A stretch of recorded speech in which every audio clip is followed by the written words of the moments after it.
지금 이 시점에서 연장을 얘기하는 것은 적절치 않다고 판단합니다.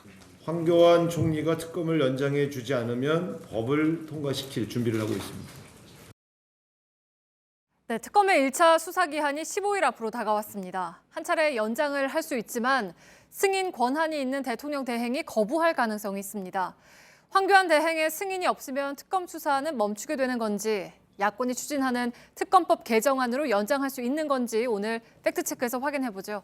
오대영 기자, 조금 전에 들어봤듯이 황 대행은 부정적이군요.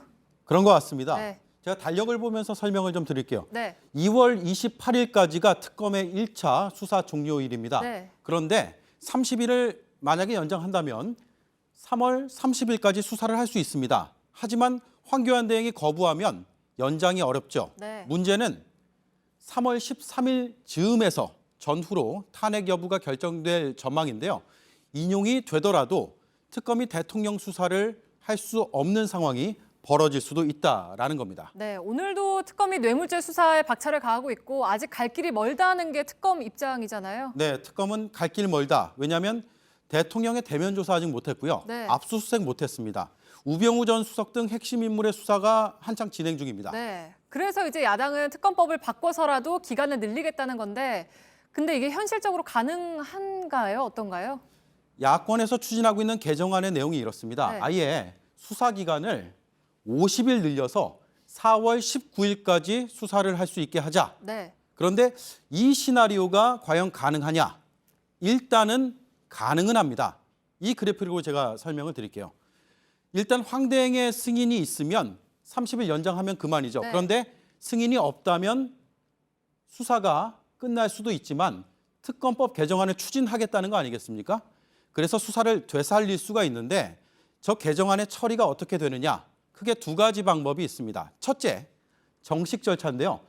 법사위, 그러니까 소관 상임위를 통해서 법사위의 소위 전체 회의를 통과해서 네. 국회 본회의를 통과시켜서 추진하면 된다라는 건데, 두 번째, 이런 방식도 있습니다. 국회의장이 이거 다 건너뛰고 직권상정을 해서 네. 처리를 하면 되죠. 네, 그러니까 지금 시간이 촉박하다 보니까 야권에서는 불가피하게 직권상정 얘기까지 나오는 거잖아요. 그렇습니다. 그런데요, 이런 관념과 이론적인 거 말고 제가 현실적인 얘기를 좀 더 해드리겠습니다. 네. 첫 번째 방법, 저 법사위, 소위 전체회의, 현실적인 어려움이 있습니다. 여당의 법사위의 간사가 누구냐면 김진태 의원인데요. 네. 김 의원이 지금 강력하게 반대해서 상임위의 통과가 쉽지가 않습니다. 두 번째 방법, 아래 방법은 직권상정이 국회 선진화법 때문에 막힙니다. 여당이 합의를 해줘야 됩니다. 따라서 두 방법 모두 여당인 자유한국당의 동의가 필요하게 됩니다. 네, 그러니까 개정안 추진을 하는 건 가능은 하지만 현실적으로는 자유한국당이 찬성을 하지 않으면 어렵다는 결론인 거군요. 맞습니다. 다만 지난해 11월에 특검법이 처음 추진될 때 네. 당시 여당이던 새누리당과 야당이 이렇게 합의했죠. 들어보시죠. 수사 기간은 총 120일입니다. 준비 기간 20일을 포함해서 본조사 70일, 그리고 1회 연장을 통해서 30일, 그래서 총 120일 동안.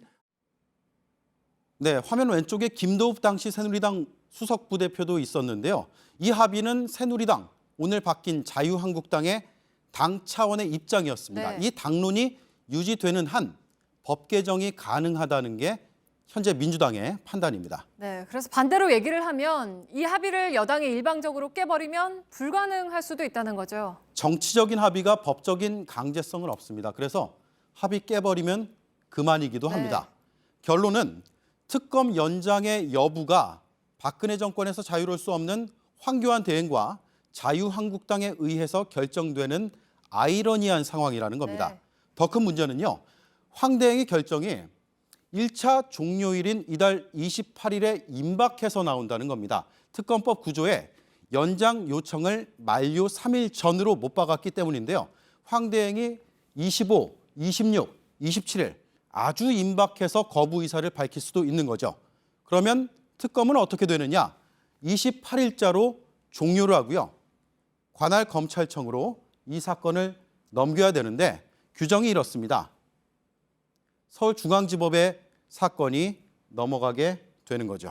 네, 그러면 특검이 하던 수사를 검찰이 검토를 해야 되니까 시간이 지체될 수밖에 없는 거 아닙니까? 네, 그런데요. 검찰로 이걸 넘기더라도 네. 큰 지장은 없을 거다. 네. 이게 법조계의 또 다른 분석이었습니다. 특검에 파견된 검사들이 복귀를 하고 수사 내용도 이어받기 때문인데요. 특히 탄핵이 인용된다면 검찰이 형사소추권을 보장받기 때문에 대통령의 수사와 기소가 충분히 가능하다는 이유도 있습니다. 네, 결론은 특검 연장이 어렵더라도 검찰 수사로 사건을 마무리 짓는 데에는 큰 차질이 없을 거라는 거군요. 팩트체크 오대영 기자였습니다.